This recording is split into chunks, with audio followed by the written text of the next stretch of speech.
This is Phantom Electric Ghost, and we're live on the air with science fiction author Jordan Keller. And we're going to talk about the story behind your new book, Falling Gravity. Yep, it's Failing Gravity, and Oh, thank you for having me. failing gravity. I saw my eyes are bad. Oh, it's okay. I Yeah, went back here and we go. forth on the title a lot, so. Failing gravity.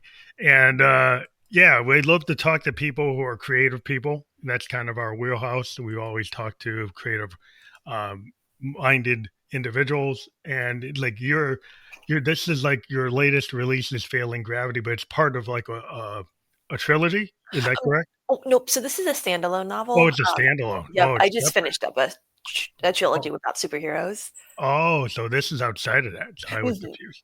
But that's interesting. So you've done a trilogy about superheroes, which are kind of out in the world. Everybody knows like the mhm. DC Marvel universe that's now gone into the film world and the TV world. But we'll get into that. What made you want to be an author in this area of like science fiction and comic book kind of fiction? Yeah, so I've always loved stories. I've always loved writing, and I gravitated towards writing superheroes back in like 2018, 2019, just because that was the kind of media that I was consuming a bunch. I was heavily into DC Comics, rewatching all the old Batman movies, of course, all the Marvel movies out, watching The Boys and Invincible, and reading the comics and stuff. So I was just consuming all this media, and I found that, in my opinion, there was a lack of super cool girl heroes, and so I started writing a female superhero named Abigail. Her hero name is Avalon. And I just kept writing her and all these. She actually started as a Dungeons and Dragon character of mine.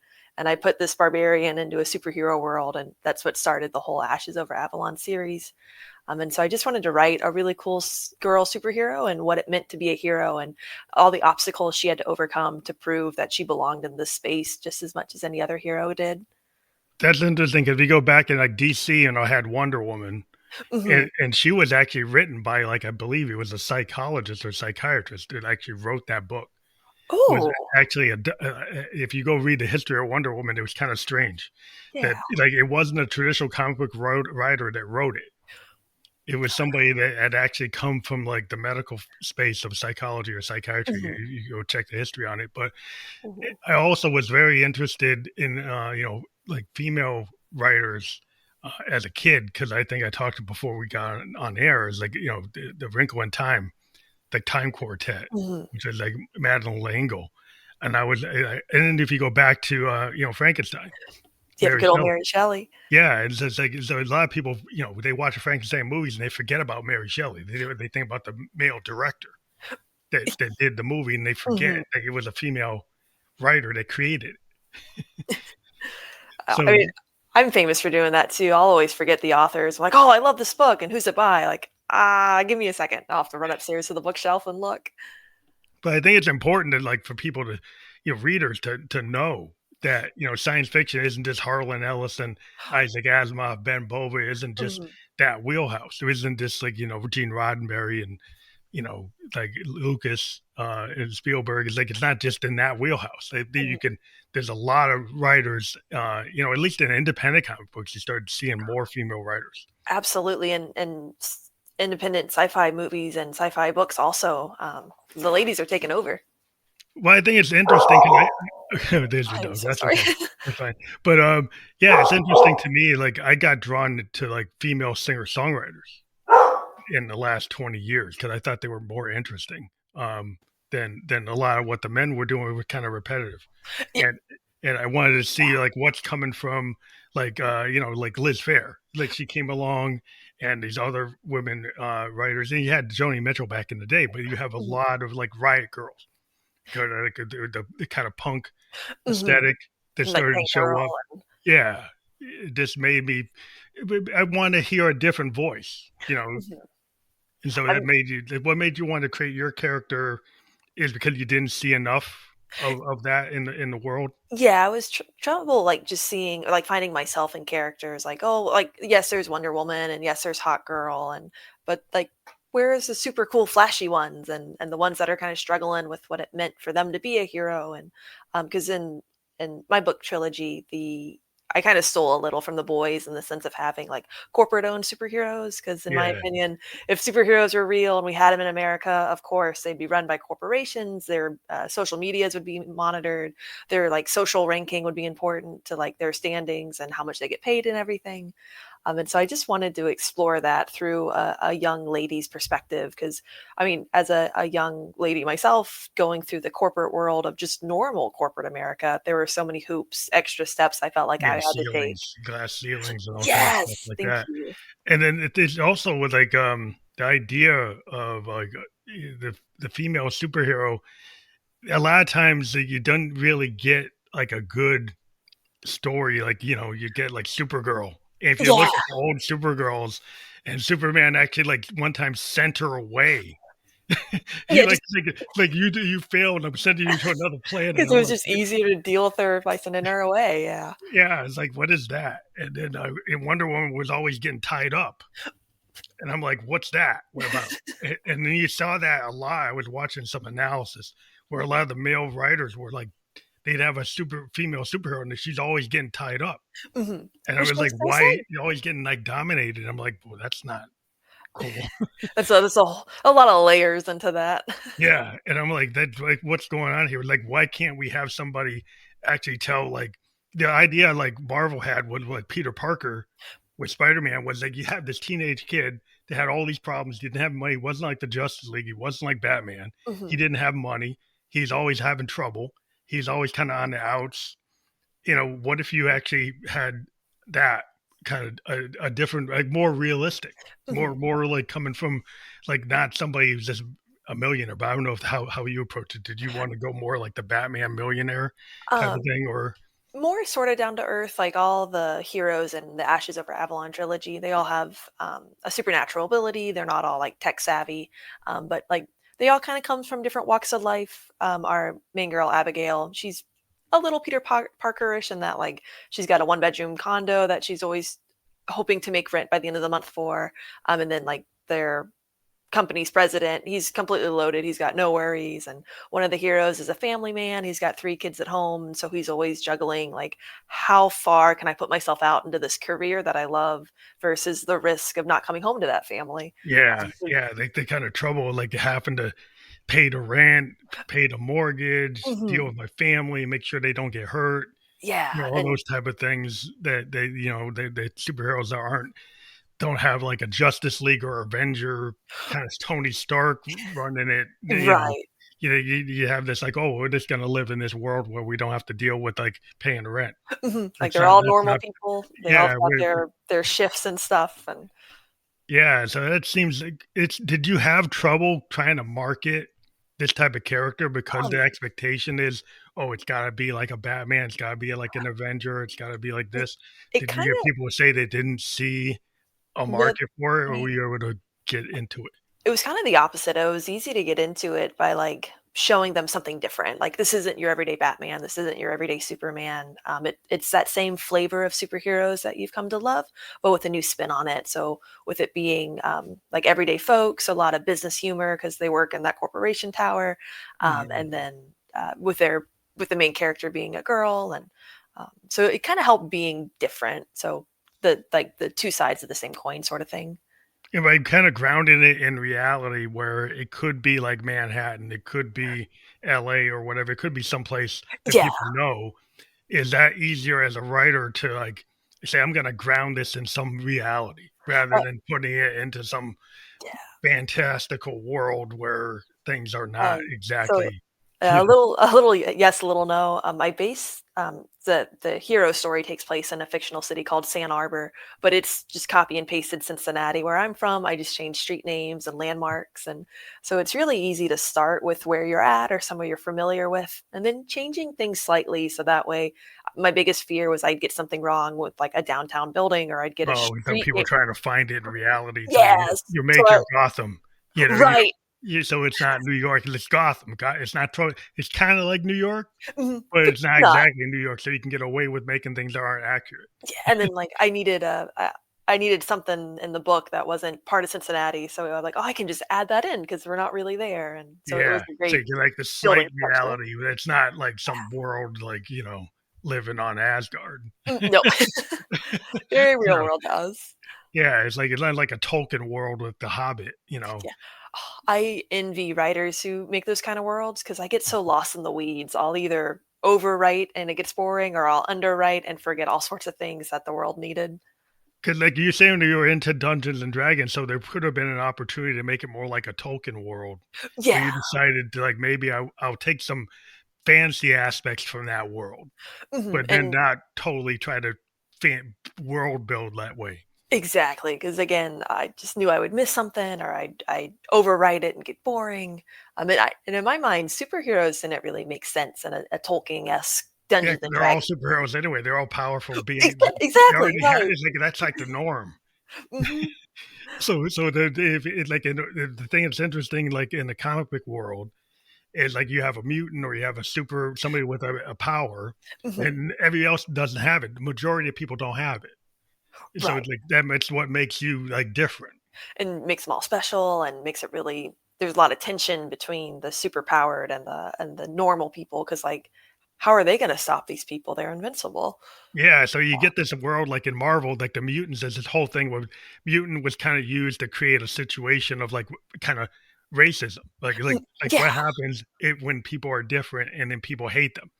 And mutants were like people would get around a mutant, they'd just be scared of them, Hmm. and they wouldn't know they just have this fear, and so then people would want to regulate them and control them and jail them. Do you run into any level of that, or people are just enamored with your heroes? The uh, in later books in the trilogy, we introduce a few heroes who have more pronounced abilities. So like, it's not just like shooting fire from your hands. Like, this person looks like a dragonfly, and so he would experience more the prejudice and the naysaying and the fear from people versus some of the other heroes who looked more like humans. And it Mhm. was really cool to kind of play that line of like, well, you look like a hero, so you're going to be a hero, versus, well, you look scary, you look like a villain, so we're already going to assume that that's your role in the society. Yeah, 'cause, like, you go with Superman, he got kinda got associated with the American way. He got associated Yeah. with the United States, even though he's an alien, he could have been, like, for the whole planet, but he was, like, Mhm. USA. And so then the Captain America, like, he's USA, right? Mhm. So, you know, they gets the idea, let's say, "Oh, we're tied to the government." But you Mhm. said that, like, you've got this corporate thing going on, so maybe you can dive into the corporate world, Yeah. So how that works within your structure? yeah, for sure. So there's different hero companies. So in the novels, there's the Hero Relief Center and Saves the Day Hero Corporation, and then so each big corporation has their own hero team they operate with. And in my mind, it felt sort of like a sports team. Like, well, Saves Mm. the Day have these X players, and the HRC has these X players, and they have certain jurisdictions throughout the city, and they like the Saves the Day folks can't cross over to the Hero Relief Center side, and so just like that was a lot of fun to create, and like the different tiers and the the different contracts and the disputes they have to go through. And Abigail just wants to save people and be a hero, but she's got all these red tapes she has to cut through, and all these hoops and signatures, and like you have to do so many hours of PR each week, and that gets in the Oh, way of wow. like, So yeah. that's interesting. So does that get into, like, government? Do the world governments come in? Does the UN um, come in? I Does the didn't go US into government any come of in? You that. don't go into that. You keep No. it more at the corporate level. Yeah. You kinda they don't get some UN group coming in saying, "You can't do this, you can't." But do you guys don't cross, like, Oh, nation states. no, no, it's They all pretty self-contained into the they don't city. go they're kinda like your friendly neighborhood Spider-Man. They stay in Manhattan, Yep. stay in Ohio, or I, stay in your world. Yeah, but, they never crossed the Ohio River. well, that's interesting because they keep it kind of like, you know, I always like about Daredevil, he stay was not like a Hell's Kitchen. He just Mhm. stayed in, like, New York. He doesn't really go outside of New York. He just stays in that zone. Yeah. And he doesn't go off like the Avengers going out into the galaxy. They go out, like, in their stories, they go out to sometimes they fly Everywhere. out like the X-Men. They would go on to, like, other planets. Mhm. And you're like, "Wow, that's a little cosmic." Or like, how are you gonna protect us here if you're 7 light years away? Yeah, where you going? Just like yeah, well, you keep it kind of in a world that's maybe more digestible and keep it more grounded. Yeah, it's, I feel like it's a very, like, easy entry level into, like, the world of superheroes and, like, what the genre can offer.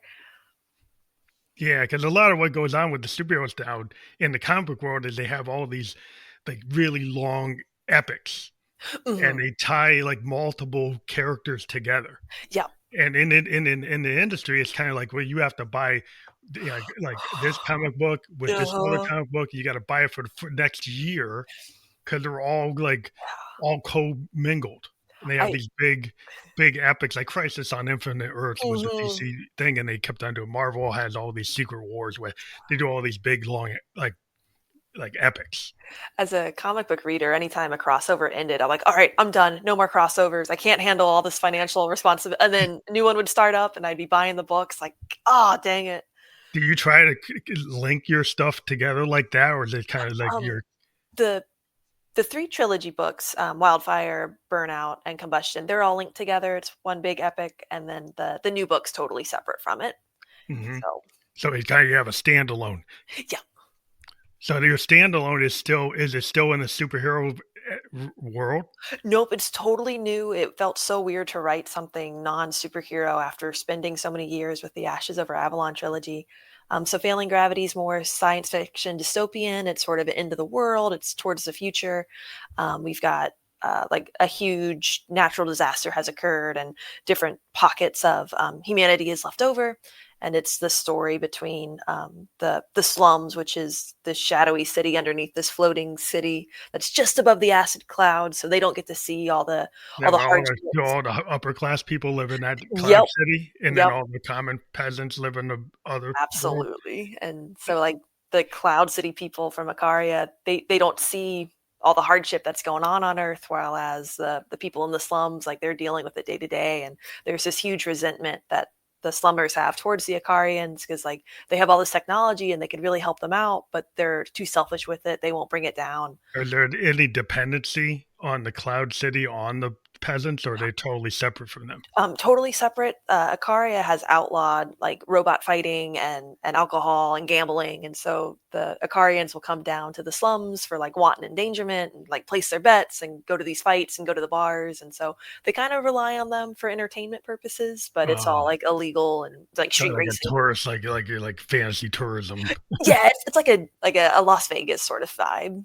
That's interesting because the one thing I love about science fiction, you know, Gene Roddenberry and Rod Serling Mhm. were able to do this in the 60s and 70s is you could have the science fiction world and make a statement about Yeah. like something that is actually going on in the regular world, not the non-fantasy world, but you can put it in this context of like you can have a rebellion in Star Wars. You have this Mhm. rebellion. So what is that rebellion about? Right? And it's well, there's this you know, the emperor is like they're ripping off the peasants. Mhm. They're But we taking all can't the do that in real resources. life. They're stealing all the resources. They're taking all the power. They have all the money. They have all the like plans aligned, and you have to pay the tax. And like Mhm. so, there's you can make social commentary Yeah. through your fiction. Do you find that you do that, or you just come up with a story that's in this world? I just came up with a story within that world, but I real life elements definitely kind of shown through my writing subconsciously, Yeah, it just maybe comes through. consciously. Yeah, Yeah. it's hard to avoid writing what's happening in your day to day and what you're seeing all the time. So they definitely kind of shown through a little bit, even without my trying. That's interesting. So, Failing Gravity is that it's totally self-contained. You don't see it having a sequel, or you think you could actually go in that direction It, and have more books in that road. yeah, totally self-contained. There are a few little like seeds that could be grown into future books, but I wrote it with the mindset of it just being a one and done. One and Um, done. yeah, Do you still want to go back to the comic book characters, or are you still maybe looking at other things? I'm looking at other things all the time, and I always say I'm done with heroes, and then in like my notes with all my stories, like, oh, You what if still, I had still, a like a hero that has ghost powers, or what if we have a hero that can only like jump in and out of shadows, or like, well, what happens if all the hero companies die out? And like, so I'm sure I'll get back to it. I've been playing around with some short story ideas, like 10 years later, where are the heroes now? But I always say I'm done, but I'm always thinking about them.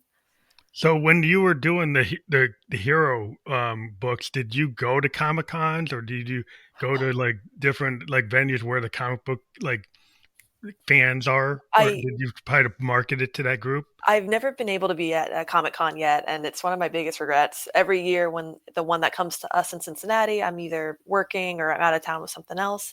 But I have a very awesome local comic book shop called Rock and Rooster, and so I've met a ton of people that way, marketed the books through them, met other comic readers, just joined a community and became a part of that. Have you ever thought that maybe somebody would want to turn it into a graphic novel, Oh, or that would be actually my dream. adapt it and put it into a series form? Yeah, that would be my dream. In my mind, Bruno, he's been doing the most recent Nightwing books. Like Mhm. he would draw it, but that would be my dream come true Yeah. for it to Like get. I said, I'm a big fan of the kind of old school. I'm a child of the 70s. Like, so I like the Marvel age of, well, you had Ditko and Kirby and Hmm. Steranko and Trimpe and Buscema and Romita. That was like the Marvel age. What the cool thing about that age was, it started with the Fantastic Four. Yeah. Was the idea that Kirby and Lee, they created this group of four people that had problems. I mean, they had a building, they were rich. I mean, they Hmm. actually, but they still had like struggles, like personal problems. They were always kind of fighting. The Thing would be fighting like Yeah. with every member of the group. Because he's like he at the raw end of the deal. He got turned into a monster. Everybody else, I mean, he was called the Thing. Like And the other ones are super awesome. everybody got super awesome powers. Well, I actually had to change my whole life. I turned into this rock monster, and so that was a really interesting dynamic that I grew up with. Then DC, I fell into DC later Hmm. because I liked the Teen Titans. Yeah. The Teen Titans is what really brought me when George Perez went and took kind of what he had been doing on the Avengers in Marvel world. He Hmm. had been doing the Avengers, and then he went over and started doing the Titans. And the Titans were became kind of like the DC's X-Men. Hmm. And everybody was like, wow, they can actually do a book like that, because DC hadn't really been doing that back. As a child Oh, in the 70s. So this is like yeah. late, like mid 80s. And I'm like, wow. And then I got drawn into a lot of their books at that time. They had Vertigo, and they Hmm. started to do like some other things that they hadn't been doing. And so then I actually was like, well, I like any book that's good. So Marvel fans in the 70s, we're like all only Marvel. Hmm. We only like Marvel. We don't like anything else. And then later we got convinced to go into like the indie world. They convinced Yeah. you. Yeah, they go pick up Cerebus or pick up ElfQuest, or I look at these other books. I couldn't imagine a world where like Teen Titans didn't exist. Like I feel like that was my first push into the superhero world, like watching the show on Cartoon Network and then picking up Yeah. the books on like free comic book days. And they like that team, that original five members, like they shaped such a huge part of my childhood, my growing up. It'd be so weird to think of a time without them. Yeah, it's interesting. If you actually go into DC history, like the early version of them, before the kind of modern day reboot, Hmm. is not anything like the people who like them today would like. Oh, they probably wouldn't get it, Hmm. because like some of the Silver Age stuff, or even the Golden Age DC books, probably don't resonate the way the modern DC books do. So this kind of like this dichotomy when you go Hmm. into the old comics history is like, whoa. I feel like it gets darker the further you go back. Yeah, if you go back to the early days, like when the EC comics were around, the horror books, and when there was no code. Yeah, there was a period when there was no code. Oh, oh There my was a goodness. comic books code that got created because of the horror books in the 50s, but up until then there was no code. And so comic books, they had adults, like the soldiers used to buy them back in World Mhm. War II. They would buy the horror books, they buy the golden age books, and it was kind of like they if you go back to those older books, it's like there is no code. Mhm. So they're kind of like modern comic books, Oh, wow. they have a lot deeper stuff going on. There's violence, there's drug use, there's all Mhm. kinds of stuff in them that you would have never thought. It's the 1940s or 50s, but there's stuff in these books Mhm. that you're like, wow. They're getting away with this? They got away with it until that Dr. Wertheim figured out that there was stuff in the books. Oh my And he goodness. created the code because he said there was like this book called The Seduction of the Innocent. And he said the comic books were causing youth to be to get into crime. Mhm. So he went in front of the Senate hearings and he said that it was causing crime. And there was Wow. really no real proof of it, Of but course not, yeah. he created like this whole code, and that kind of generated like the modern Silver Age of the superhero book. because up until then, the horror book and the crime comic book were the big thing, like the Tales Mhm. of the Crypt, and there were science fantasy books. Like Wally Wood Yeah. was doing all these fantasy books for EC, and only EC's book that survived was Mad, which was Mhm. their comic magazine, and that one survived. But the rest of them died, and What a everything got turned into superheroes.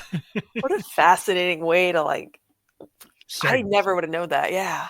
But it's weird, it's like, because I just I'm a history buff, and I have tons Mhm. of comics, but just the history of those that whole that thing, and there's some of the great writers and artists were in, like, in those horror books, like Stan Lee and Kirby were writing Mhm. romance books, they were writing horror books in the 50s.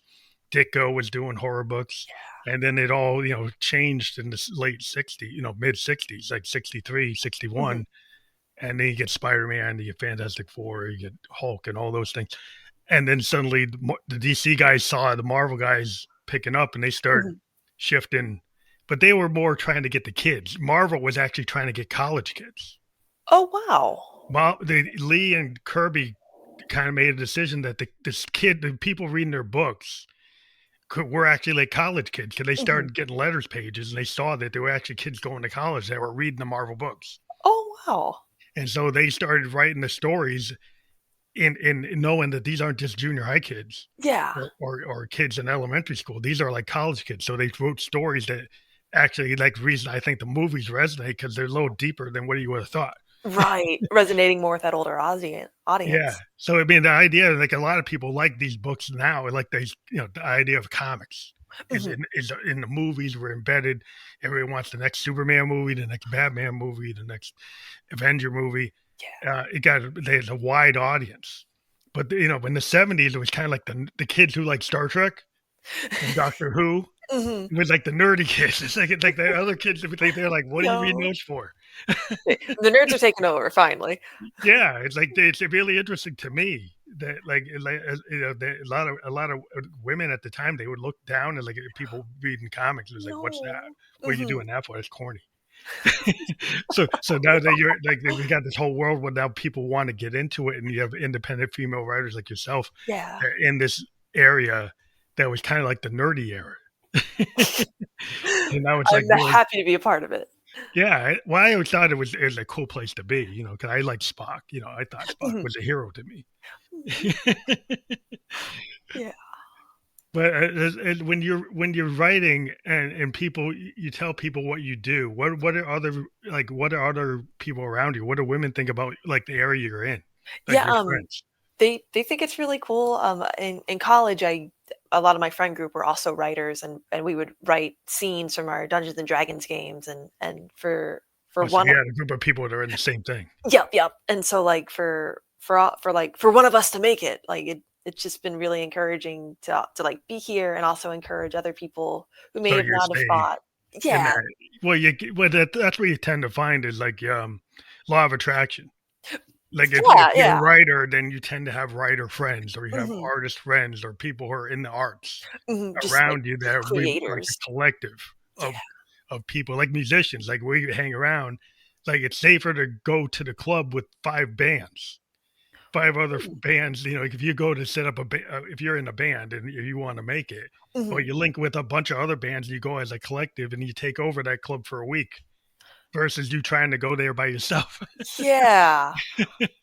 I mean, I've been in a couple different signing opportunities, and it always seems like the multi-signer events with, like, different authors, different genres always seems to do better than just solo ones or the Well, it's small ones. harder. It's harder It to get people to wanna go. If you get a bunch of they have all those fans of those bands, Mhm. and if you go to an author convention or a group, like, Yeah. a signing, if you have a bunch of writers, you can have, like, the benefit of multiple, like, readers. Mhm.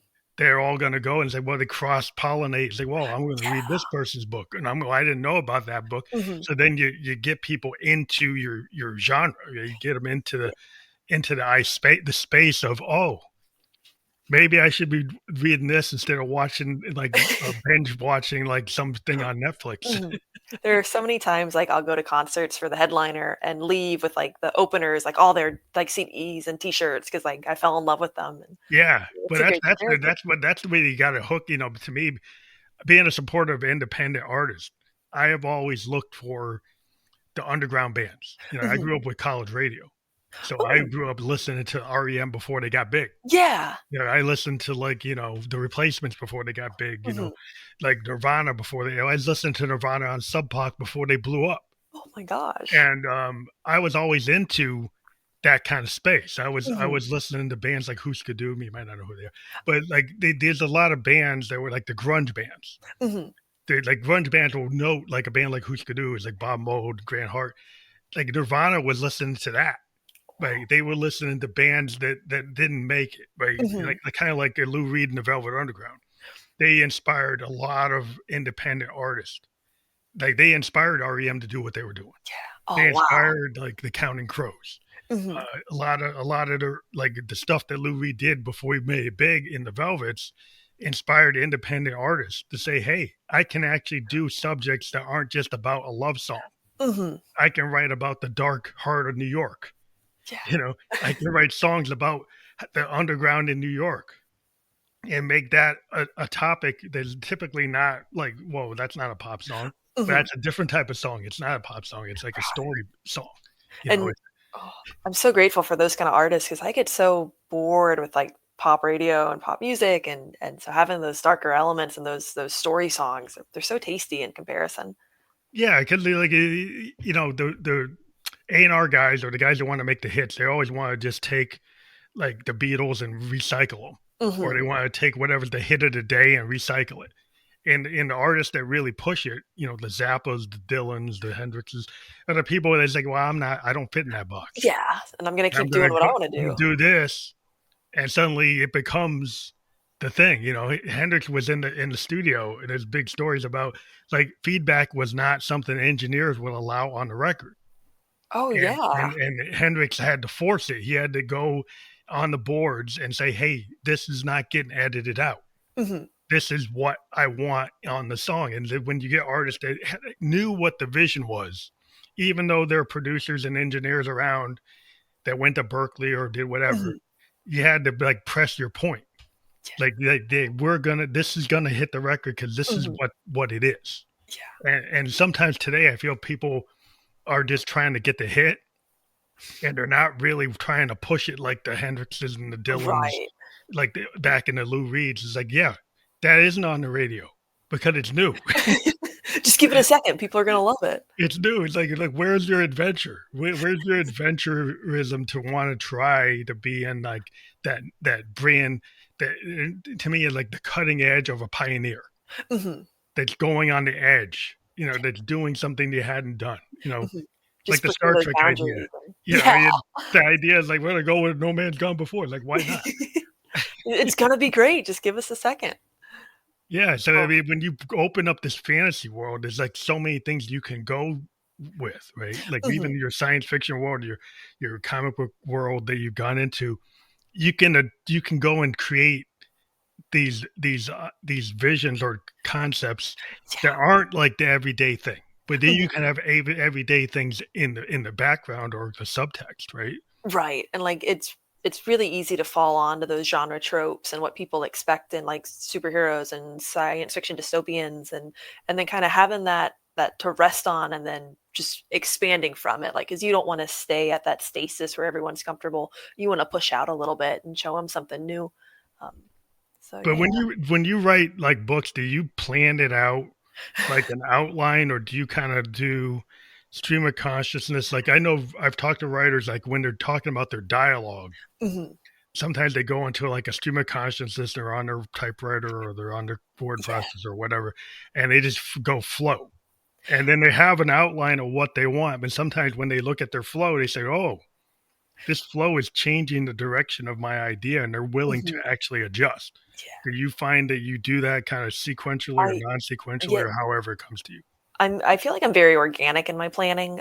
Before I start writing, I tend to know where the story is going to end up, where it starts, and a couple of like bullet point scenes I know happen in the middle.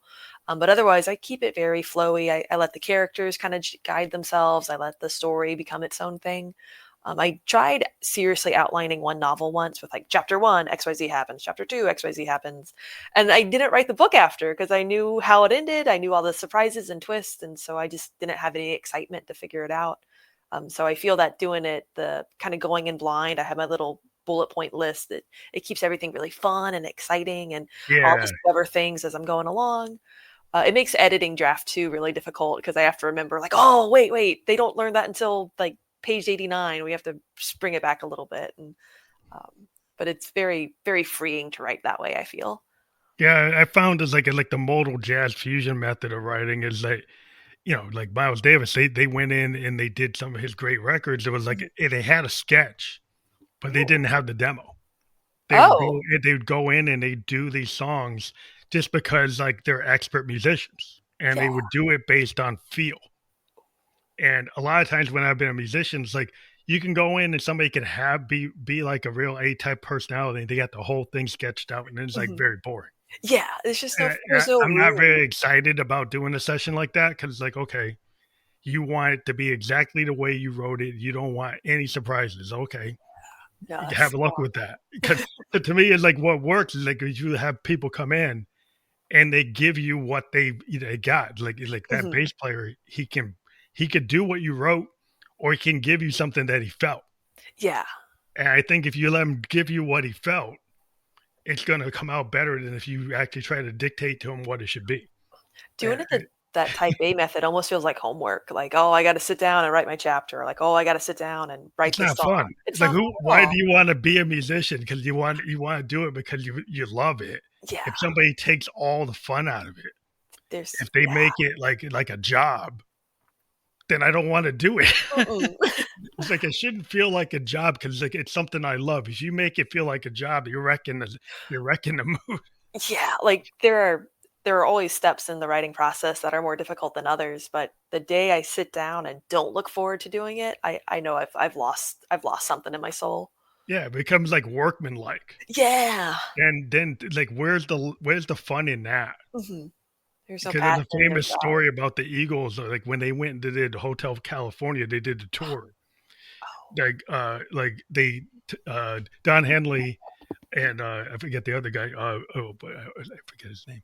But the two leaders of the band Mhm, kind of dictated to the rest of the guys in the band who are all excellent musicians. Like Joe Walsh is like an unbelievable mhm. musician, right? They dictated they had to play it note for note like the record, and Oh. they would fine them if they didn't. And Oh the my guys that god. ended the tour, they're like, they're taking the life out of the band Yeah. because like Joe Walsh is an excellent lead guitarist. Mhm. Why would you tell him to play that solo the same way every night when he could play it differently every night and people wouldn't care? They would Like, like it. yeah. Why would you force that? And that to me is kind of like where the world is now with music.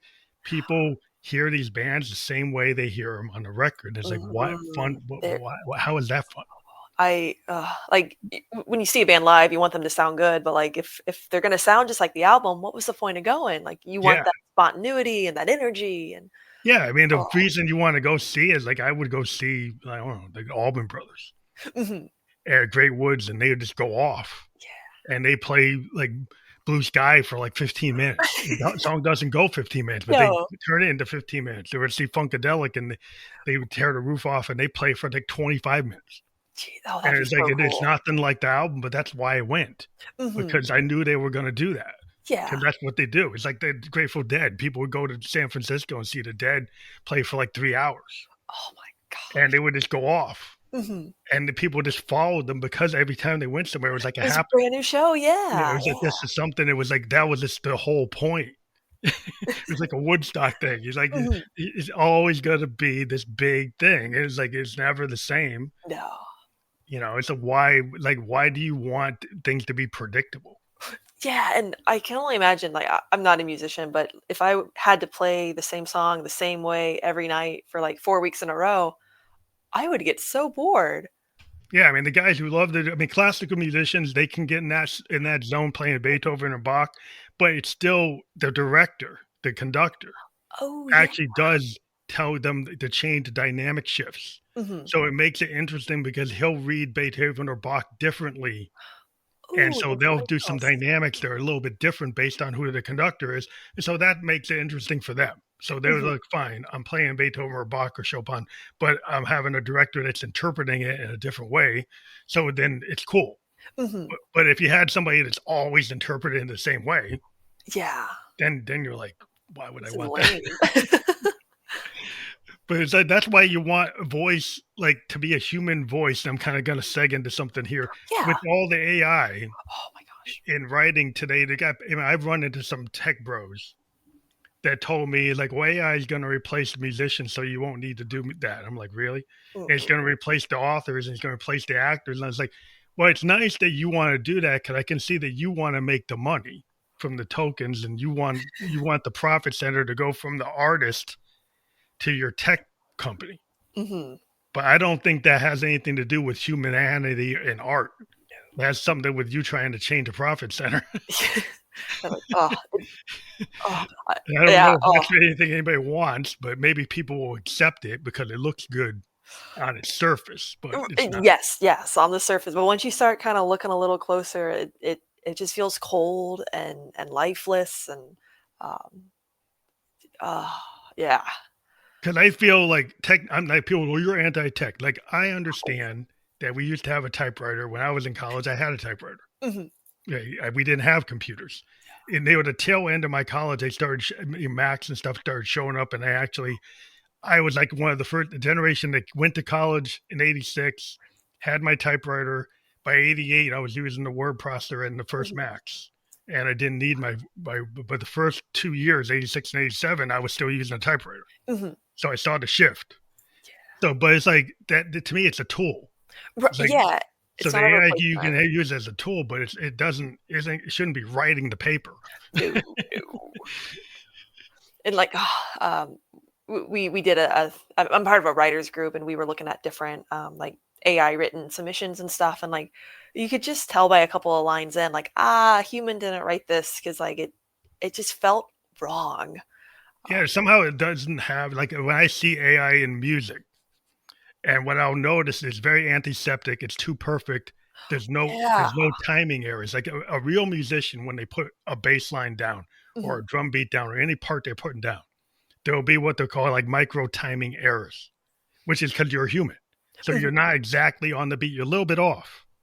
And most of the time in music, that being a little bit off actually makes the character of the song. It's kind of like a ooh. painter that Uh-huh, when they mix the colors, it gives the different mixing of the colors and what they put on when they put on the canvas. mhm, It's kind of in the moment. That's what it is, and that's what makes it. Like we talk about sound paintings mhm, because it's like what a painter does. It's like we put something down and it kind of point in time and we could try to recreate it and we could get close to it, but most of the time we don't exactly hit it. And that's the nature of being human, and that's why the art works is because of the happy accidents. yeah, yeah, That's what makes the work. And if the thing about the AI is it won't have it. It'll be like perfect 4/4, perfect 3/8, perfect mhm. perfect 7/8. It'll be perfect timing. Like that's not real No. because Well, nobody does that. it's neat to see, like, my complaints with AI in writing are similar to complaints for AI in music, like, that too perfect, that too crisp, that it's too cold. Um, Yeah, it's it doesn't neat, have a yeah. heart. I mean, Exactly. part of the reason sometimes like in music, people like used a mic. It wasn't the best mic, but it was the Mhm. vocal delivery was so good that they didn't go use the better mic, or Oh, they didn't use a different guitar. They could have used a better guitar, more expensive guitar, whatever. But that guitar for that moment worked. yeah. And you try to replace it, and it just sounds like crap. And you're like, well, okay, well, we should just leave it the way it is. And what people find in old recordings is like the earlier takes are usually what they go with. Mhm. And today Interesting. people go do like 100 takes and they go take the 101st take and Oh. they really should have took take number 3 Mhm, because take number 3 is really what the song is, and it might have mistakes in it. It might not be perfect, mhm. but But it that's the actually heart of it. sounds like what you should actually put out. Yeah. Oh, wow. And that's the problem. Like if too many people are in a perfection trap because the computers today allow us to correct Yeah. out the heart of Mhm. the work, so we actually corrupt the work, we wreck the work. Oh, that's really interesting you say that because like I'll handwrite in the beginning, like for outlining and like character sketches, and those always feel so much more complete and passionate than if I would do that same exercise right, like typing it out. And I don't know Mhm. if it's just that the machine element. Sorry, my cat's off the jump. If it's that machine element or just the personalization of writing on page. Yeah, I think when you write on page, it's very intimate. Like, to me, it's like if I Intimate, yeah. yeah, it's like I can write on a computer, on a digital audio workstation, on the bars, and I can get Mhm. it perfect, but I'd rather write it on my piano. Yeah. I'd rather record it directly from my piano to the tape. And I'll tell you, most of the time, if I go from the piano to the tape, it sounds better than anything I do on the computer Hmm. because it just has that. People know that you actually played it. I mean, people, they can tell. Hmm. They can tell. It's like that is something you hand played versus something that you put into the machine. Hmm. And it's the same thing, I think, when you're on the page. When you do it, my daughter is like a graphic artist, and when she actually still does like pastels or oils or any other like hand drawing with pencil, Yeah. people can tell versus when she did something on the iPad. Now That's so she can do it on the iPad, she can do it on her digital stuff, her cool. Adobe, but people really like her hand drawn, hand painted stuff. I Hmm. mean, that's what gets into the gallery.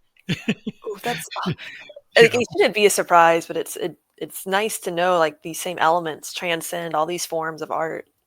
Um, Yeah, I think it's just important for people to realize that human beings still kind of we guide the pen. yeah, we're in control. We're the ones that really should do, and we shouldn't. Whatever the tech bros say, you understand they're coming from a certain place. Right, right. They have a certain reason why they want to do it, and just because they made money and they've got all this popularity doesn't mean they're right.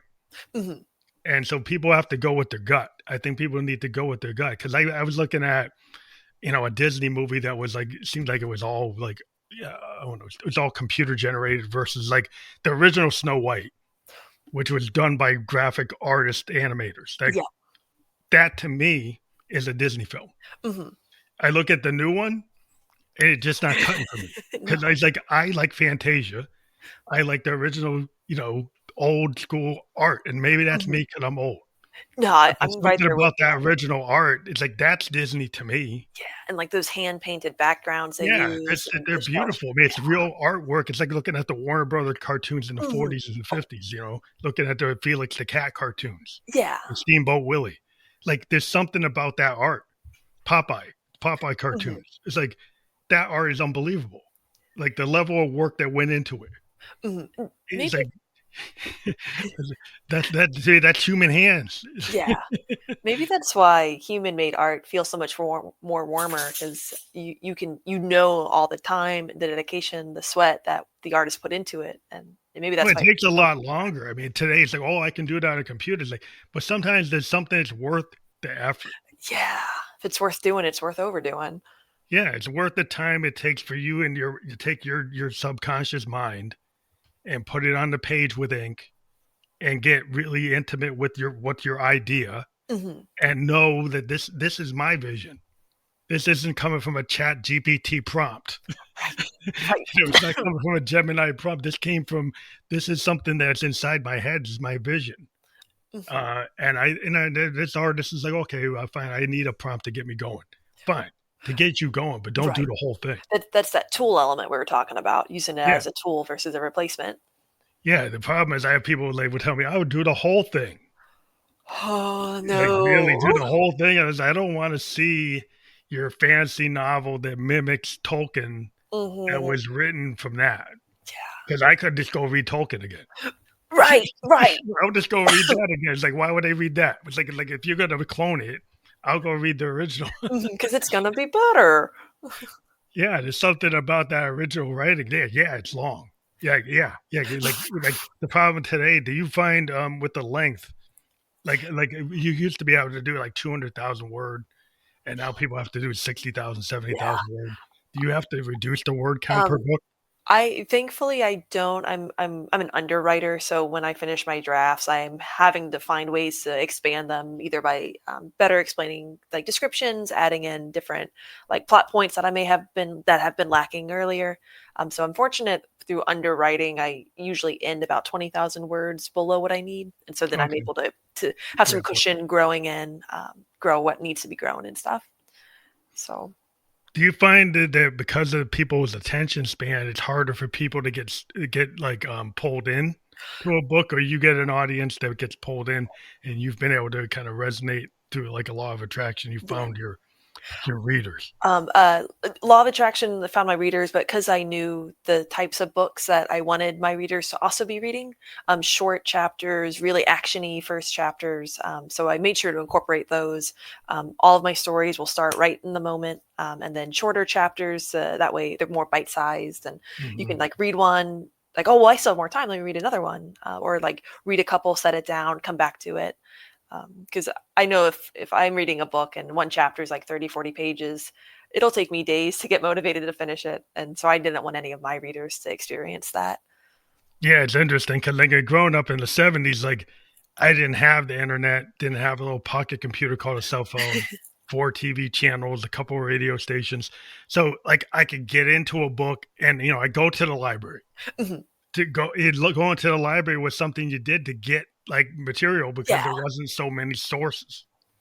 Now we have so many sources for people like the video games.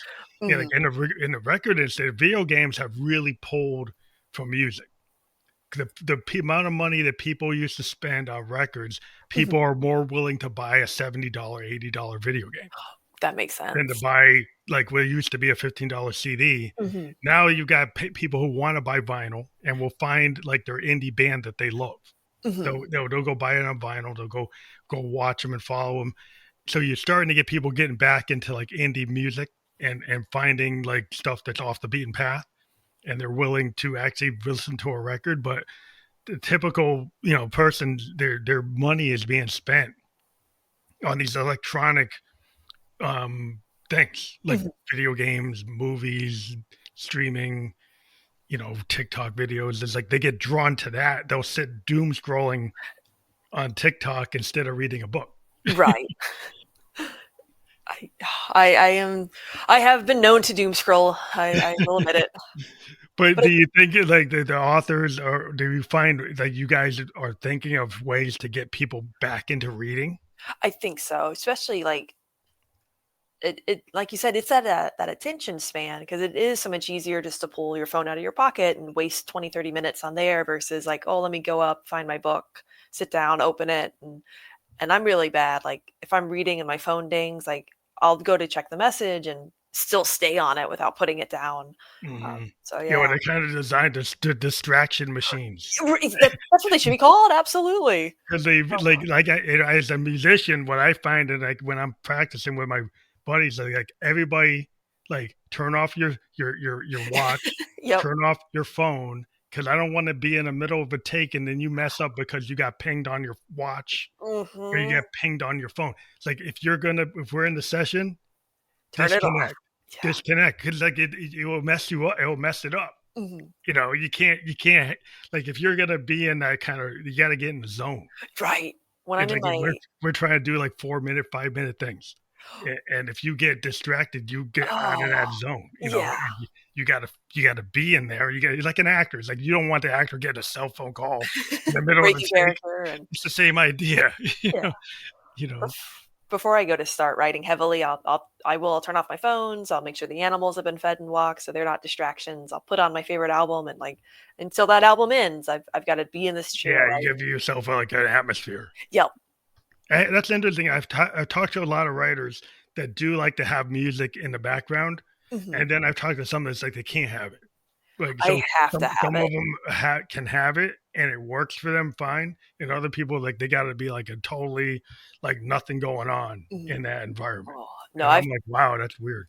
I've got to have music or else my brain will start wandering. Failing Gravity was actually inspired by the Bad Omens album, The Death of Peace of Mind. And so Yeah, I would always have that album playing when I was writing. I just love it so much. Are you actually bringing themes from the song into the story? Yep. The very first draft, each chapter was based on the song. So chapter one was based on Concrete Jungle and so on and so forth. And then I realized it was getting harder to shoehorn the story into all of it. So then I just took more like elements and themes. So like Roman, he's the main character. He really embodies that Concrete Jungle song where it's like Mhm. I've like fallen into this new world. I'm gonna make a name for myself. I'm gonna become king here. Then going on to like the just pretend side of things where it's this longing, this waiting, like I'll do whatever it takes, I'll wait forever long, but I really don't want to.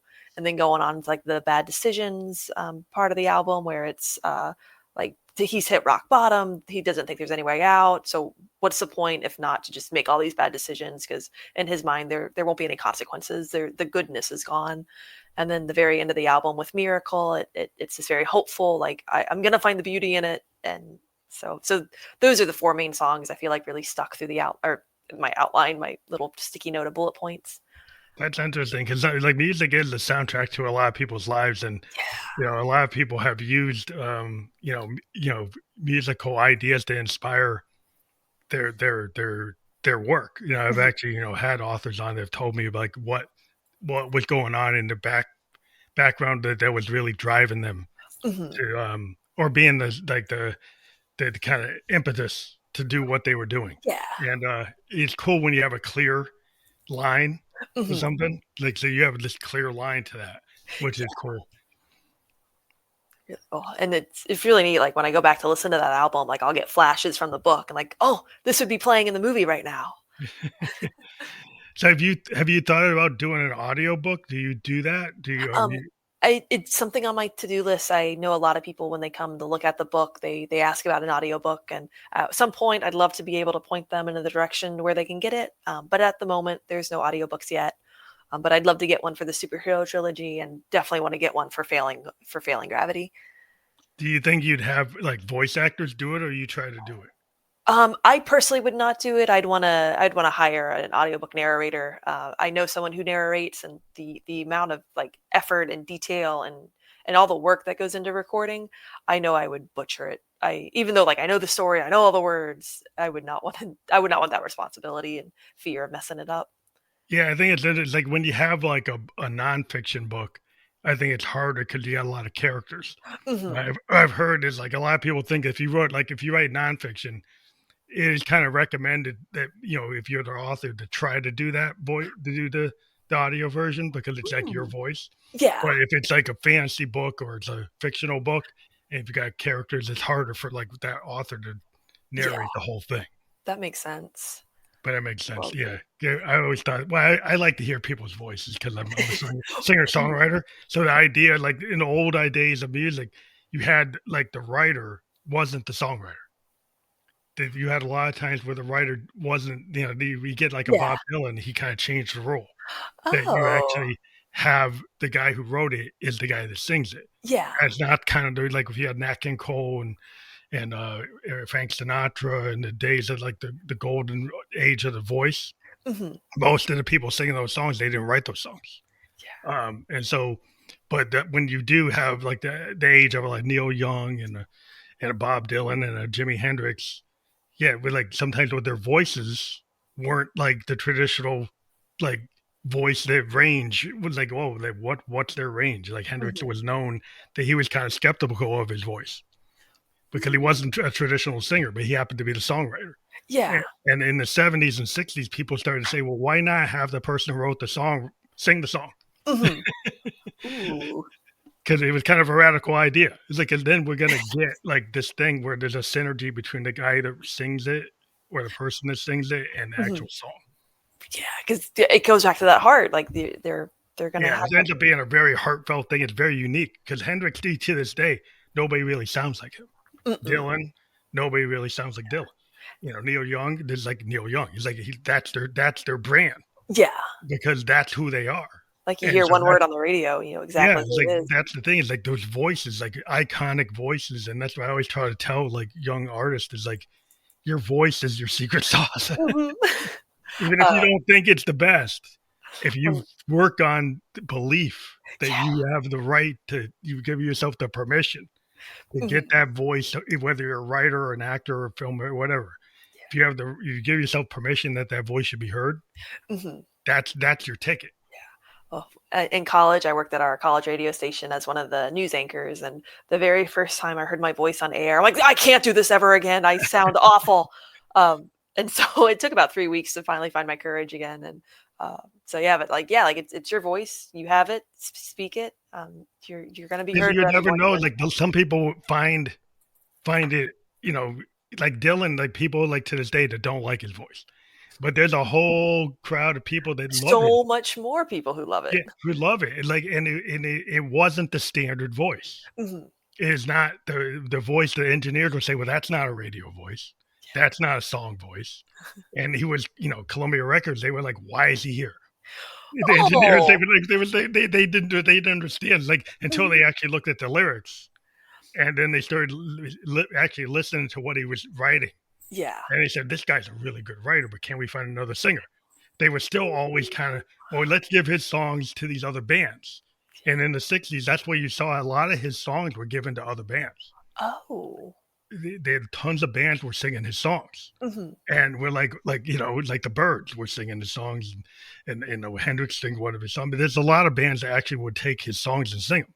Yeah. And because there's this idea, well, he's a writer, really.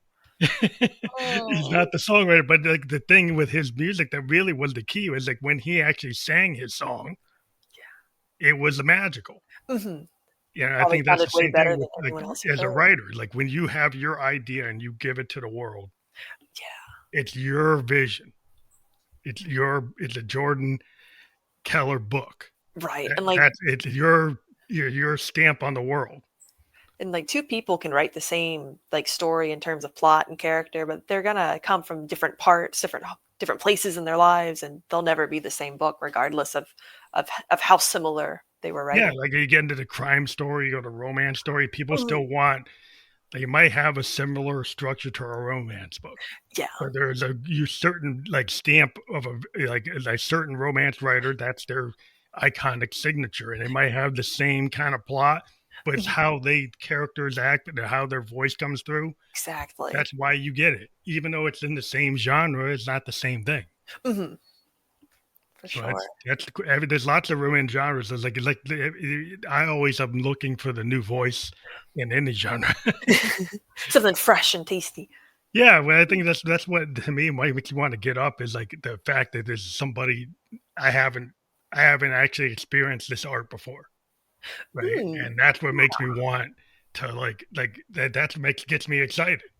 It's not about seeing the same thing over and over. No, you want that variety. Yeah.